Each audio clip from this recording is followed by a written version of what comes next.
Well, Kamaru, in front. Obviously, we're only a few days away from the trilogy fight against Leon Edwards here in London. So I guess what are the emotions now that fight camp is gone, is over with? All you got to do is focus on making weight and then fighting Leon Edwards again. Dang, where's John Morgan? Back in America. No, it's a good feeling. I think I'm in a space to where, and I've said this the last couple of fights, I'm grateful to just be here. Grateful to, be at another fight, another event, and headlining another event. I'm just grateful. I'm blessed, and I'm extremely happy. Also because training camps are so damn hard. It's just like when you make it to fight week, it's like, oh shit, thank God. And before your fight with Leon, a lot of the conversation was all these records and everything, and you always kind of no-sold it. You said that's not my focus. Has that changed at all? Like, is the focus on beating Leon? Is it getting the belt back, or what is the focus this camp? No, that was never my focus, which is why I feel a lot of people are saying, "Oh, well, the way you handled it this way or that way," and I don't care. It was I've been over 300 wrestling matches before, to where you might get beat this weekend, but guess what? You got another one next weekend. You got to be able to get yourself back up for that, and I've been doing that for a long time. So, the focus is the same as it always is each and every time. I go in there to dominate. I go in there to win. That has never changed. And with my preparation, I try to make sure that always happens. Given how the last fight was playing out up until the end, how much did you have, or if anything, do you have to change in camp or preparation or game plan, given you, like, a few minutes later, you most likely would have had your hand raised?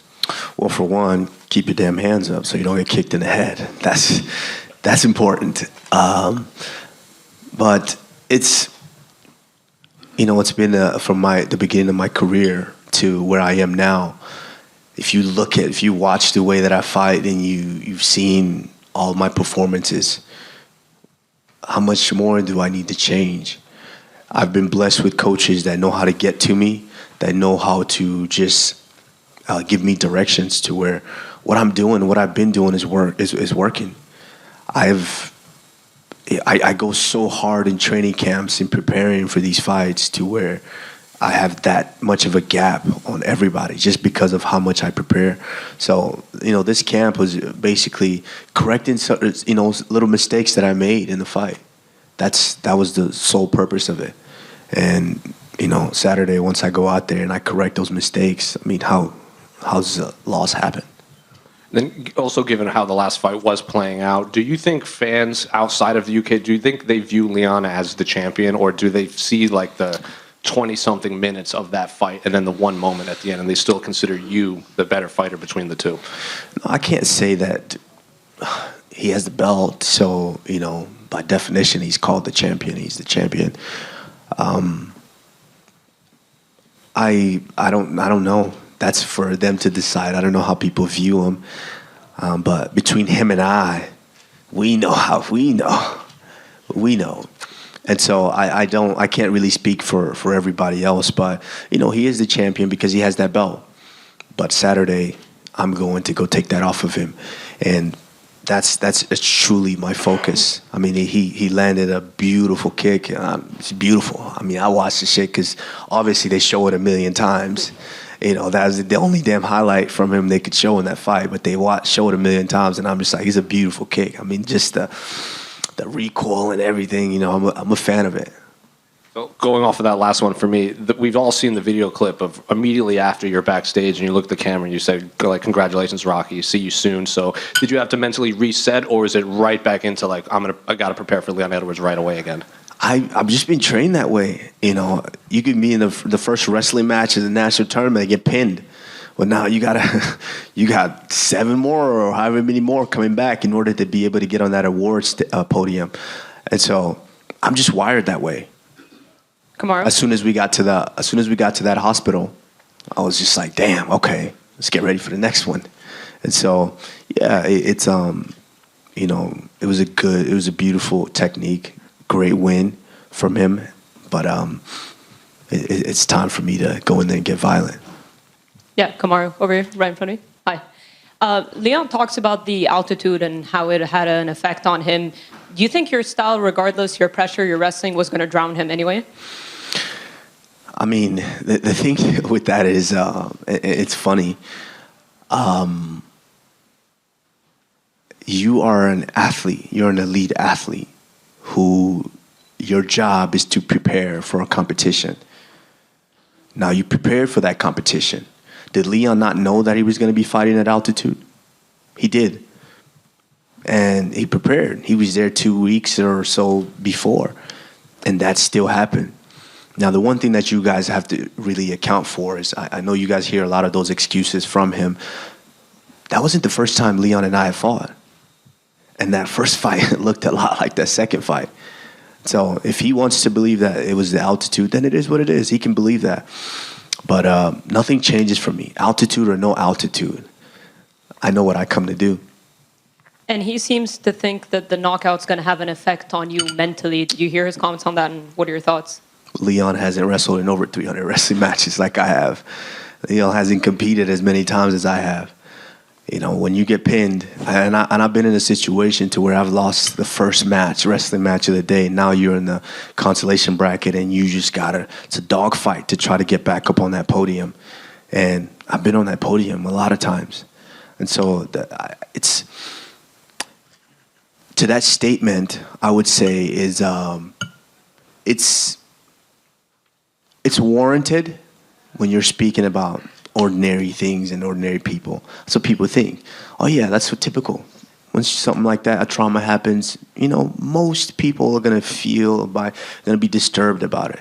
Yeah, that's when you're speaking about ordinary people. But Leon Edwards and I both know that I am not ordinary. I am extraordinary. And there's a lot of debate on pound for pound. You once held that #1 spot. Do you think reclaiming your welterweight title, you should be #1 again? I don't care. You know, that I never really cared. That pound for pound was just a conversation piece. I never really said, unless, you know, obviously I had to do promo stuff and say, yeah, pound for pound. But I don't walk around my house telling my daughter, I'm pound for pound champ, go to your room. You know, I never really cared. You know, it's a conversation piece. So I don't really put much into that, but that's a hard conversation to have when John Jones is in the picture and he's the heavyweight champion now. One last one. You've achieved a lot, defended your title multiple times, future Hall of Famer. So what's your motivation at this point in your career? That's a good question because it changes. You know, when you start to just defend and defend and defend, it does kind of get lackadaisical. It just kind of gets repetitive. But this one is like, immediately I found it on the ride to that hospital after 278. It's with Floyd Mayweather, when he's so, you know, undefeated, unbeatable, people, it's almost boring to watch him. People are just like, he's going to win every time. That's boring. No one wants. So, you know, the only reason people are watching is because they want to see someone's able to beat him. And so I just found, I got presented with an opportunity to be able to fall as a champion and rise again. And I think that's the biggest thing for me is I'm raising a daughter who, if gymnastic gets hard, I can hear her in the room telling her mom, it's hard, I don't want to go, you know. And so I'm presented now with an opportunity to let her know that, you know, you can stumble, you can fall, but, you know, you got to get back up and get on that horse and keep going. Kamaru, down here to your left. You're entering enemy territory to try reclaim the welterweight title. Am I? I know there's a big Nigerian population. This is London. They love me here. And it's half Nigeria. I'm home. Well, are you relishing silencing those fans that will be booing you on Saturday night? Boos or cheers, doesn't matter. I don't pay attention to the crowd. I never really did. I never really did. I don't pay attention to the crowd. I mean, they get a little loud and it makes it hard to hear the coaches, but I never pay attention to the crowd. I've been booed before. I fought in Florida. Even though I'm a resident of Florida, I got booed when I fought Jorge Masvidal. But, you know, it's one thing about that. I was feeling violent, and I wanted to do some violent things, and I did do that. And I'm feeling that way this weekend. And you touched on the Nigerian population in the UK. Are you expecting to see the green and white flags dotted throughout? Yeah, I don't know what I expect. I just expect a bunch of rowdy fans having the time of their life because we're bringing arguably the biggest fight that the UK's ever seen. And a bit off topic here. I don't know if you saw this, but this question is very pertinent because you're the first African UFC champion. Did you see did you hear Dricus du Plessis, there's a difficult name to pronounce, his comments about being the African fighter in the UFC? Oh, I actually saw that. I think it's this week or last week. My one of my former teammates sent it to me. They're trying to be messy, of course. I saw it, and the thing about me is just I try not to be quick to jump on someone and really kill them for those things. I'm not part of this cancel culture, but though I understand what he's trying to say. But the one thing that I think he's failing to realize is, just because I go to China and my parents are in China and I'm raised in China, that doesn't make me more Chinese than the people from China. That doesn't make me more Chinese. And so just because you went over to South Africa and you're raised there, that doesn't make you African. So, I would say to him, it's just, try to be a little bit more careful with what you say and how you say it. Because, that's the thing nowadays is these younger guys and these newer guys that get up here and they just talk. They just, because they want to appeal to the fans, appeal to the people. But try to be more mindful because 20 years from now, that's not going to age well.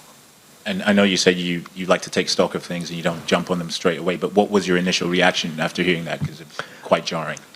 It was funny because I've actually trained with the guy. So it's like, bruh, how I get down. If it's one of those type of situations, how I get down. But, it's nothing like that. It's after, that first immediate, like, hey, are you serious? Because it sounded personal. Well, because he took direct shots. He mentioned, myself and Israel Adesanya, I believe. And it was like, bro, I actually kind of know you. And so, I think it was just, heat of the moment. He got up there, he's excited. He just got a big win, and he was just running off. But at the end of the day, the wiser side of me is like, okay, I understand what he was trying to say, but, bro, that doesn't make you more African. Thank you. Leon, you could have probably picked where this fight took place, right? The UFC wanted this rematch. It's a big fight. But they came to you and you accepted doing it in London. I'm curious, why would you want to do that? You say you don't listen to the fans, but there's got to be something about coming out here and beating Leon in his home country that's appealing to you. Well, that is appealing, but I wanted to come to... I've probably stopped at the Heathrow airport maybe 12 times.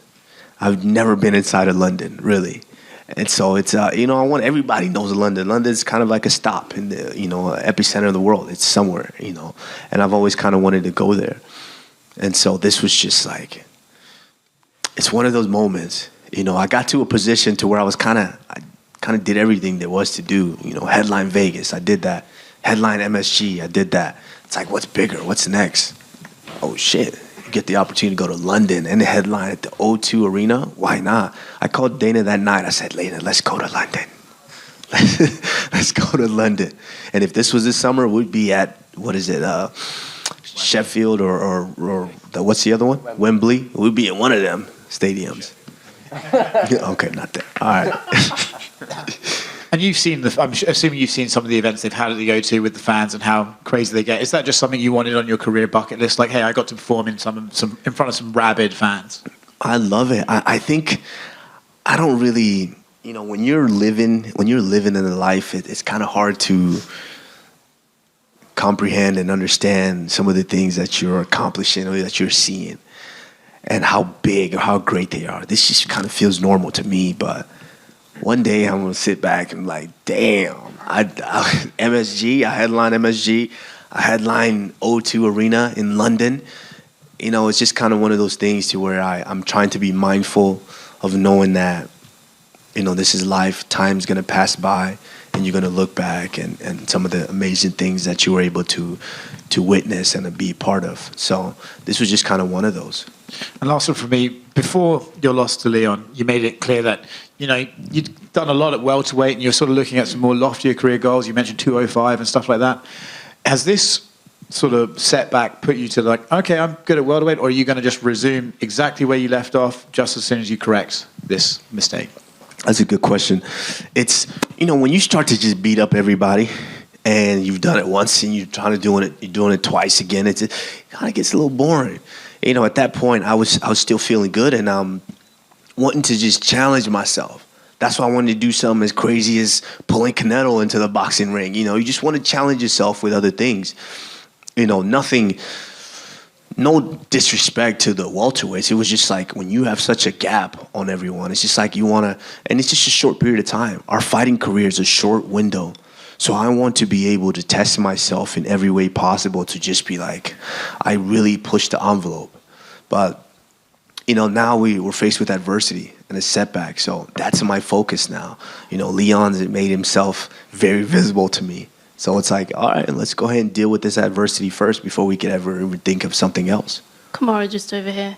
How does it feel this week being the challenger this time? It feels like a normal fight week. It's I have to come here and do all this media. I like you guys, but I gotta cut weight. So, I gotta come here and do all this media. Everything is the same. It's the same, and I as much as it's exhausting, I love it because it's all part of the journey. And just speaking with my mentors and all the guys that have done this before, it's I'm gonna miss this one day once it's gone. I'm gonna miss coming in here and talking to all of you guys and have you guys ask me questions. So it's been normal. It's been the same. My mindset is the same. I went through a hellacious training camp. I mean, you train alongside guys like Justin Gaethje. It's not easy, and so I went through a hellacious training camp to prepare for this fight, and I'm just blessed with the opportunity to be able to go out there and perform for you guys. And is the pressure different? I mean, do you feel more pressure, or is it more of a weight off your shoulder not having those high expectations? Truthfully, it's a little different. It's not as much. Like, the pressure is going to be on him. It's a lot of pressure, whether you believe it or not, to have to defend. Each and every time defend, because that lifestyle changes drastically when you're not the champion anymore. It does.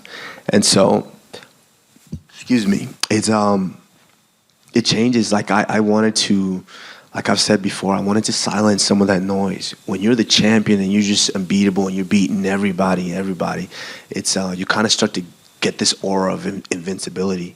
And everybody wants to be around that. Everyone wants to just feel it. Everybody wants to taste it. And so it brings on a lot of noise and a lot of energy that just starts to drain you and wear you out. And so after that last fight, it just kind of calmed down. It quieted down. And I know a lot of people are saying, oh, you've been quiet, relatively quiet. Just like I was before I became the champion. It's not necessarily I've been quiet. I've just been working. When I wasn't the champion, I wasn't getting calls, hey, fly here to this event. Hey, you got to do this interview. You got to do that. So I was just enjoying and cherishing, that opportunity again to just grind. And moments ago, we spoke to Leon Edwards, and he believes that you're on your way out and that he will open the door for you on Saturday. What's your reaction to those comments? Oh, he's going to open the door for me because I'm the king. He opened the door for me to walk through. And I'm going to tell him, all right, you can come in now. No, I mean, the funny thing about that is I almost feel like he's forgetting what happened 24 minutes in the last fight. Don't you guys feel that? Yeah, of course, it was a beautiful technique and you landed it, which I'm a fan of. I'm like, damn, that was beautiful. Give him props for it, but you're forgetting what happened. What did you display in those two fights that leads you to believe you're a better mixed martial artist than me?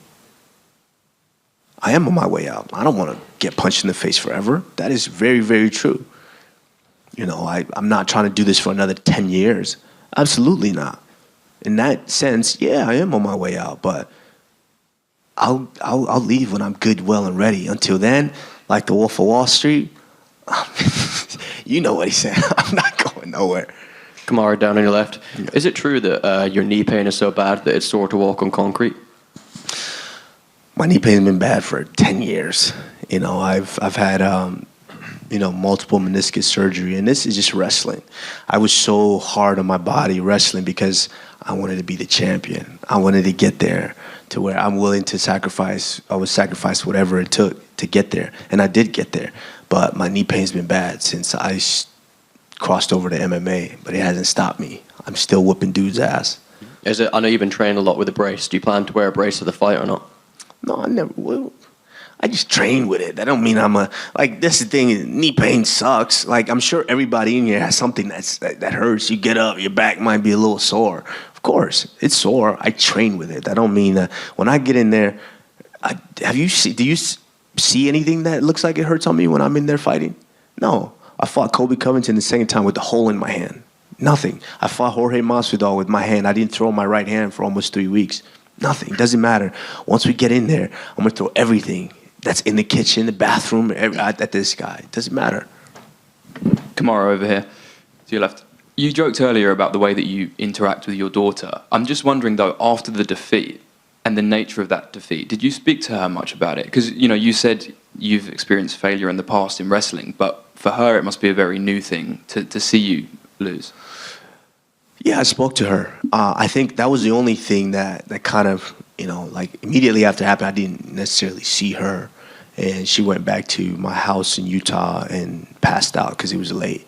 So I came over, she slept, she was in my bed, and we slept and we woke up, and I just had a conversation with her and just told her, yeah, sometimes you lose. Sometimes you win. Most of the time we win.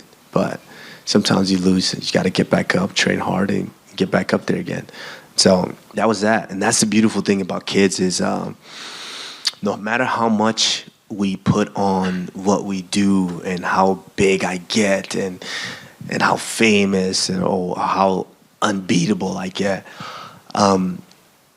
kids will, to you, you're just a person. I'm just dad to her. Kids will always remind you of that. And I saw that when it initially happened. She was upset, but the next day she just wanted to play.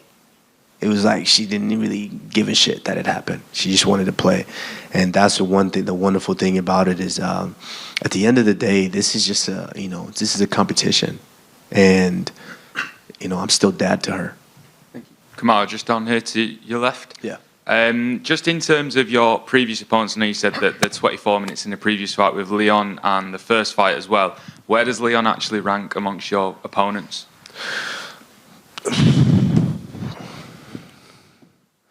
I mean, I fought Colby Covington and I fought Leon Edwards. You guys all watched the fights. I fought Colby twice and I fought Leon twice. You guys all watched the fights. Who do you think is better?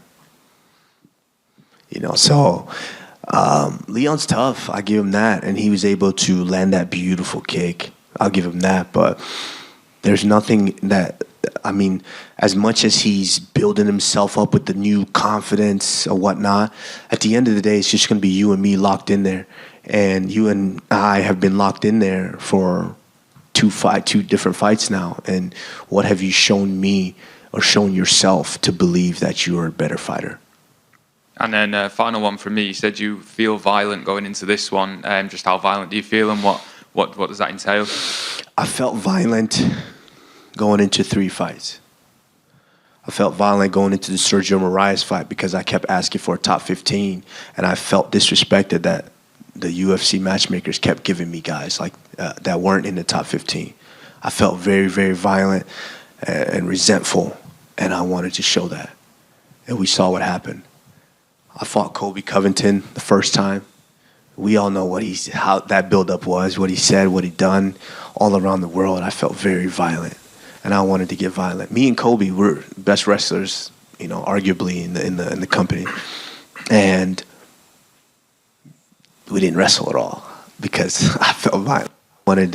I wanted to get violent, and we saw how that fight went. And I fought Jorge Masvidal the second time. You know, with all that happened, we both, you know, you guys are failing to understand, we both flew across the world. And I was the only one who I trained for a completely different guy. He caught COVID. And I don't even want to disclose what the injuries that I was going through before that fight. Flew across the world. I actually had to quarantine in Vegas. Didn't sleep. I literally, in 4 days, that fight, I was there, quarantined, cut weight, and I fought. Didn't sleep at all. And I fought in the morning. And I dominated him.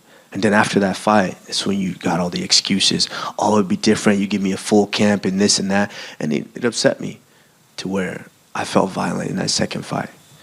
And we all saw what happened. And not to mention, it was in enemy territory in Jacksonville. I was booed. Didn't change anything. And in this fight, I'm starting to get that feeling. You know, some fights you want to be clean and get out of there and not feel anything. This fight, I want to feel it all. Kamaru, how much of this is about just getting the win and getting the belt back, or how much is this about making a statement on Saturday? I don't care about getting the. I've said that I've never been attached to the belt. The only reason that's important is because you're called the champion when you have the belt, you know. But it's never really been about the belt. It's about dominating the guys and really that's what I'm addicted to is breaking the guy, dominating him and breaking his will. It's like I'm a soul collector, you know. It's almost like Thanos. I'm just sitting there collecting souls and that's almost what he feels. But this time, like I said, I'm feeling real violent, you know. It's just something that I admire about Justin, you know, my teammate, is I don't care how technical you want it to be, but if this dude wants to get violent, he's going to go out there and get violent. And this weekend, I'm feeling real violent. You referenced that you've obviously been in the cage twice with Leon, and you said that for the most part, it played out similarly. How much growth have you seen in Leon from the first fight to the second fight, and what do you expect from him third time around in terms of his progression? No, he's grown. If you do the same thing over and over and over every day, at some point you're going to get good at it. You know, he's grown a lot. I mean, he can strike. His striking is good, clean. Like I said, that technique was beautiful. That kick, the shot, the recoil, it was beautiful. You know, I love it, and I could see that as he's grown a lot. But you know, at the same time, yeah, you've grown a lot. So have I. I'm just a bit better. And is it just a case of closing that loophole, closing that opening that led to the KO in the first fight, or have you got new tools in the belt ready to bring out on Saturday that we haven't maybe seen before? I mean, had I just kept my damn hands up, are we having this conversation? We're not. So I think it's a matter of just correcting those small mistakes. We've fought several times, me and him, and a couple of times, and you know, the skill for skill, it shows who's the better mixed martial artist. Thank you. Kamaru, we haven't really heard from you since Francis left the company, and obviously you and Israel and him were all linked together very closely. We spoke with Israel in Perth, and he's pretty confident that Francis will eventually make his way back to the UFC. But what was your reaction to everything that went down between Francis and the UFC?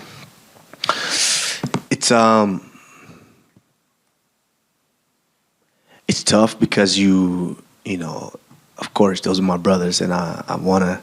You know, we want to continue this journey and this ride, as you guys call it, the Three Kings. Of course, we want to continue that, but it's just one thing about this is life. You know, things change, things evolve, things turn over. You know, what we were doing last year is not what we're doing this year, for the most part. I mean, some of you guys, it's your job, but it's what we've done is forever.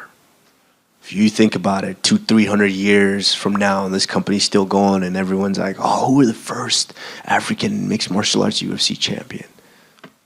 You know, that's never going to change.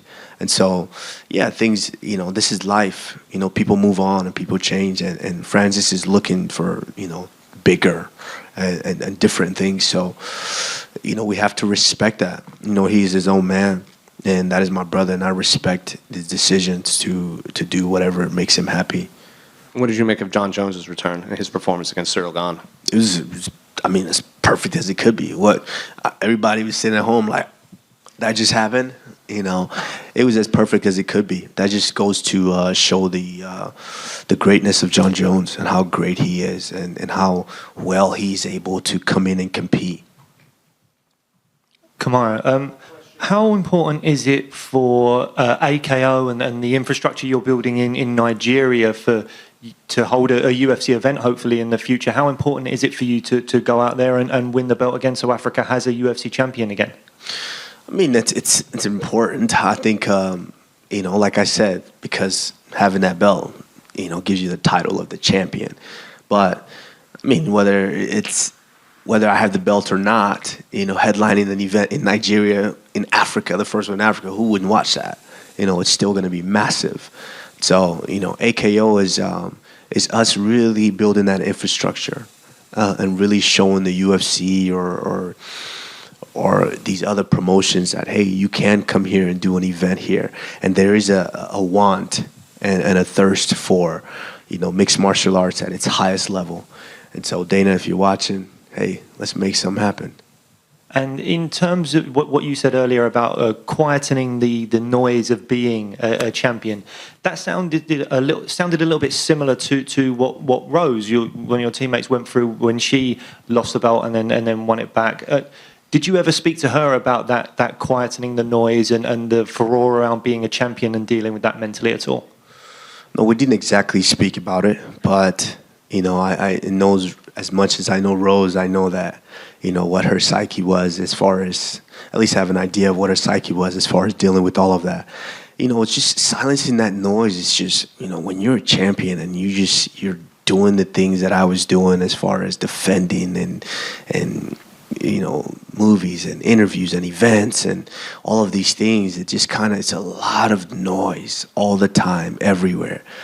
So this time it was a little bit more refreshing for me not having to answer my phone, you know, not answering that phone. And just, it was refreshing to just, as rigorous as it was and as tough as it was, to just go to the gym and see just me and Trevor in there, or me, Trevor, and Justin in the gym. You know, that was refreshing again, where there's no noise. It's not people on the side watching you. It's not cameras all in your face all the time. It was just us. You know, and those are moments that I truly cherish, because one day I'm going to be an old man and I'm going to remember those moments of just being in the car by myself, driving to the gym and seeing Trevor's face and having him make a joke, and Justin come in and, you know, with his shoulders up that are permanently stuck that way, and you know, his voice just carries through the room. It's when you're living it, you don't truly cherish it, because you're just, you know, you're feeling the pain and the agony of that day. But, you know, these are moments that I'm learning to cherish, because this is not going to be forever. Kamaru, Thank you. Kamaru, down here to your left again. Yes. Down to your left here again. You're talking about these moments not being here forever. Have you sat back and taken stock of your career and what your legacy in the sport will be when you do eventually decide to hang them up? No, I have not. That's it's funny, because, you know, you guys all bring up all these records, and I truly, when I say each fight, when you guys give me a new stat or a new record or something new that I've done, or I didn't know that, you know, and I still don't know that till now. The only one that I really remember is you guys, before the last one, that would have been the longest, or tied the longest UFC, was it fights or wins or whatever in a row? Yeah, something like that. That's the only one that I kind of remember. I was like, oh shit, that was shit. You probably shouldn't have told me, you know. But I don't really sit. For me, it's after I get done, it's like, what's next? Okay, you got to start getting ready for the next one. And so now I'm just in the place where I'm more mindful of understanding that this is not forever. And, you know, with the guidance of some of my mentors like Rashad Evans and DC, and they tell me, and especially DC, you know him, DC's like, when this shit stops, it stops. And so I just want to enjoy it. I just want to cherish it. So when I am looking back later, you know, and having you guys tell me what I've done in the sport, I can say, oh shit, I guess I did something good. Kamaru, just a quick one here. Yes. I just wanted to get your thoughts on Jorge Masvidal and Gilbert Burns for Miami. How do you think that goes down? That is a spectacular fight. Spectacular fight. I will be there, hopefully as the third two-time UFC champion. Was it Matt Hughes, GSP? Did Matt Hughes didn't do it? Yeah, I thought so. So, being there with the greats. So, being as a two-time UFC welterweight champion, I will be there watching. But I think that is a spectacular fight. I think, obviously, we all know Gilbert Burns' grappling. Once he gets you down, you're in for some work. And believe it or not, Jorge Masvidal is a unique style for a guy to be a kickboxer, stand straight up. He's directly standing straight up, but he's so hard to take down. And I think that's not going to be as easy as it looks. I think that's a spectacular fight. I will be there front and center as a fan watching because, I don't go to too many more events. So I definitely will be there as a fan watching. And I can't wait to watch that one. Thank you, guys. Appreciate you all.